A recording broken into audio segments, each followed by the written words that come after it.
Hello student, welcome to my channel. आज हम बात कर रहे हैं class 10 chapter 13 surface area and volumes की, जो कि अब न्यू बुक्स में चैप्टर 12 है। इसकी एक्सरसाइज 13.2 जो कि अब क्या होगी 12.2 के क्वेश्चन नंबर 3 की।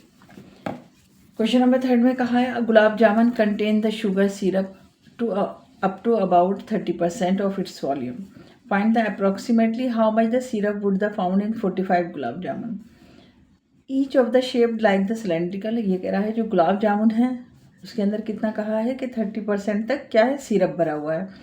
और जो गुलाब जामुन है उसका शेप यहाँ पर इसने कैसा बताया है, एक तो सिलेंडर है और उसकी जो एंड में है क्या है, 2 hemispherical ends with the length of 5 centimetre. जो गुलाब जामुन है उसकी लेंथ कितनी है, 5 सेंटीमीटर है और डायमीटर दे रखा है 2.8। देखो इस तरीके की ये डायग्राम में दे रखा है।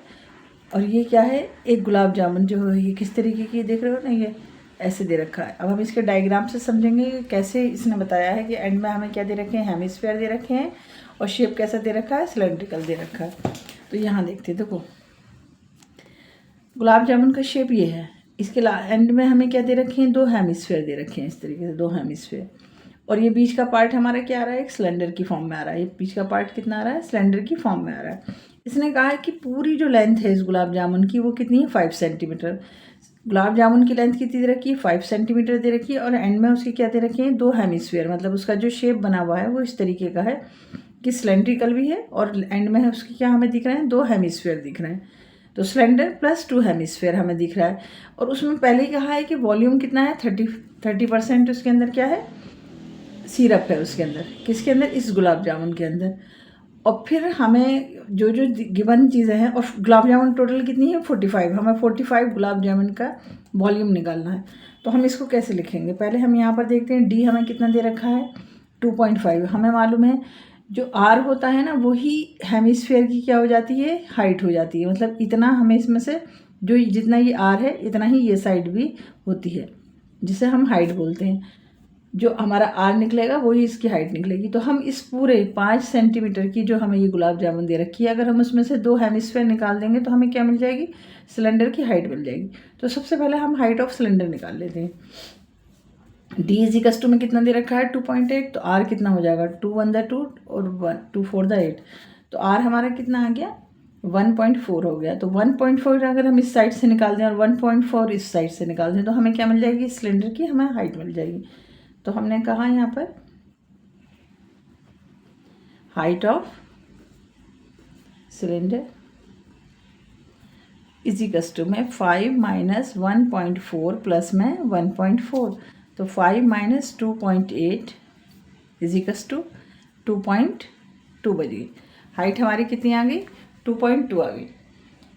अब हमें देखना होगा कि अब हम इसका फॉर्मूला लिख लेते हैं। क्या लिखते हैं, वॉल्यूम ऑफ सिलेंडर प्लस में वॉल्यूम ऑफ 2 हेमिस्फीयर इंटू में 30% सिरप है इसके अंदर, अगर तो इंटू में 30/100 30% लिखे।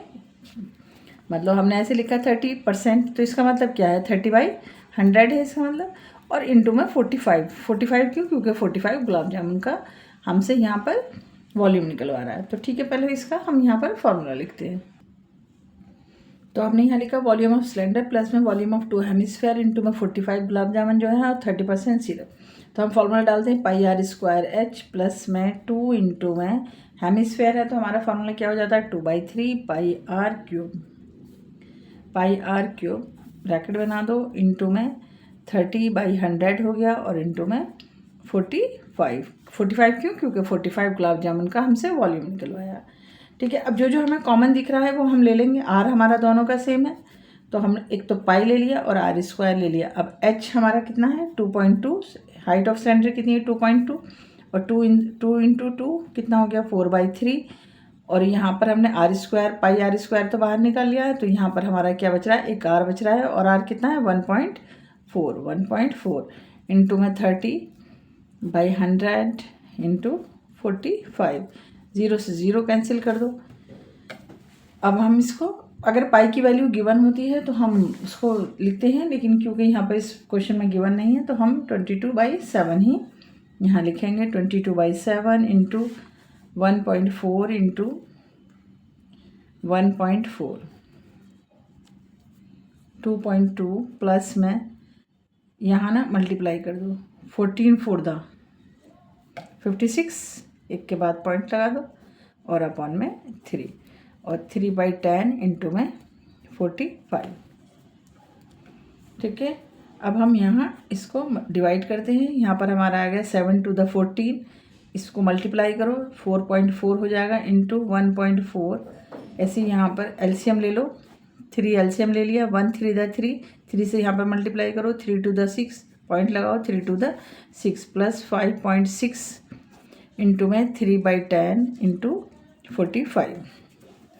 मल्टीप्लाई करते हैं हम इसका, 14 6 दा 56, 5 14 6 दा 56, ये आ गया हमारा 616। एक के बाद हमें, दो के बाद हमें यहाँ पर हमने पॉइंट लगा दिया, इंटू इसको प्लस कर दो, 6 और 6 कितना हो गया, 12 हो गए, और 6 12 यहाँ पर आ गया हमारा 12.2। इनको दोनों को प्लस करके अपॉन में 3 ब्रैकेट खोल दो, 3/10 इंटू में 45, 3 से 3 कैंसिल कर दो। अब हमारे पास है 6.16 इंटू 12.2 इंटू 45 और अपॉन में 3, अपॉन में 10, अपॉन में 10। अब जब हम इसका सबका मल्टीपल करेंगे तो फिर हमारा आंसर आएगा, जिससे अगर मैं इन दोनों का मल्टीपल करूँगी तो हमारा आंसर कितना आ जाएगा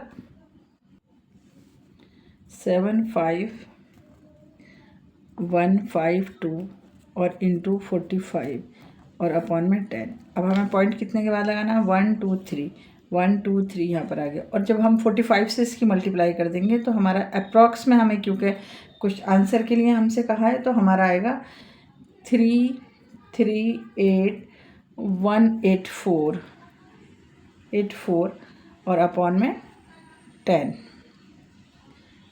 अब यहाँ पर हमें पॉइंट लगाना हुआ कितने के बाद, 1 2 3, और आगे भी इसका जाएगा 0। इस तरीके से आएगा हमारा ये आंसर। यहाँ तक हम इसको कर चुके हैं, हम इसके आगे करते हैं। तो 75.152 की जब हम मल्टीप्लाई करते हैं किससे, 45 से, तो हमारा आंसर आता है 3381840 और अपॉन में हमारा यहाँ पर 10 है। अब हमें पॉइंट किसके बाद लगाना है, 1 2 3, तो हम यहाँ पर 0 से 0 कैंसिल कर दो, 1 2 3, 3 के बाद हमने यहाँ पर पॉइंट लगा दिया, तो हमारा वॉल्यूम कितना निकल के आया है, 3338। क्योंकि अप्रॉक्स कहा है तो हमने यहाँ पर लिख दिया सेंटीमीटर क्यूब, सेंटीमीटर क्यूब। तो हमारा किसके आया है, 338 सेंटीमीटर क्यूब आ गया। देखो कितना इजी क्वेश्चन है ये, कि इसको वॉल्यूम ऑफ सिलेंडर ले लिया, वॉल्यूम ऑफ 2 हेमिस्फीयर ले लिया, इंटू में 45 ले लिया, 45 गुलाब जामुन हमसे बोले हैं, और 30% इस पर वॉल्यूम गिवन था, πr² करा, और हमने यहाँ पर इसको सॉल्व कर दिया, और अप्रॉक्स हमसे कहा था तो इसलिए हमने पूरा नहीं लिखा, और हमारा आंसर आ गया 338 सेंटीमीटर क्यूब।